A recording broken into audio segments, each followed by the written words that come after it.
La première ministre Judith Suminwa Tuluka a présidé ce mercredi 3 juillet 2024 la première réunion du comité des conjonctures économiques depuis son entrée en fonction. Au menu de cette séance de travail, la maîtrise de l'inflation et la stabilisation de la monnaie nationale dans le but de baisser le coût du panier de la ménagère. À ce sujet, la première ministre a recommandé au ministre du Budget et des Finances de présenter la situation à jour des finances publiques de la République démocratique du Congo au 30 juin 2024 afin de prendre des mesures courageuses pour renverser la tendance actuelle.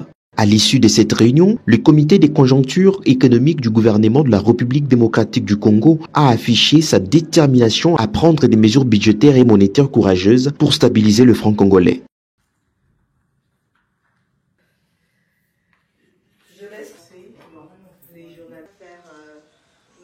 Au moment même où nous nous réunissions, le conseil d'administration du Fonds monétaire international a approuvé la 6e revue du programme macroéconomique qui a été mise en œuvre par le gouvernement pendant 3 ans avec l'accompagnement financier et technique du Fonds monétaire international.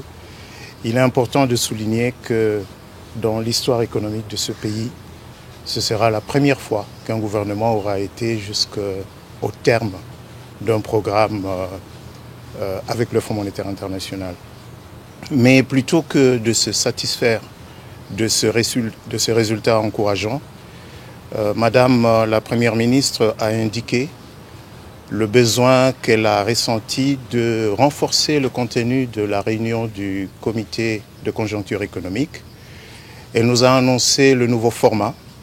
Ce format va permettre à la chef du gouvernement d'avoir les leviers du suivi de la situation économique et financière du pays et le tout dans le but spécifique de maîtriser l'inflation, de stabiliser la monnaie nationale, le franc congolais. Pour le vice-premier ministre, ministre de l'économie nationale, Daniel Mukoko Samba, la première ministre a exprimé son souhait de suivre de près la situation économique et financière du pays. C'est dans le souci de maîtriser l'inflation, stabiliser le franc congolais, comme l'a recommandé le président de la République, Félix Antoine Tshisekedi, dans son allocution du 30 juin dernier.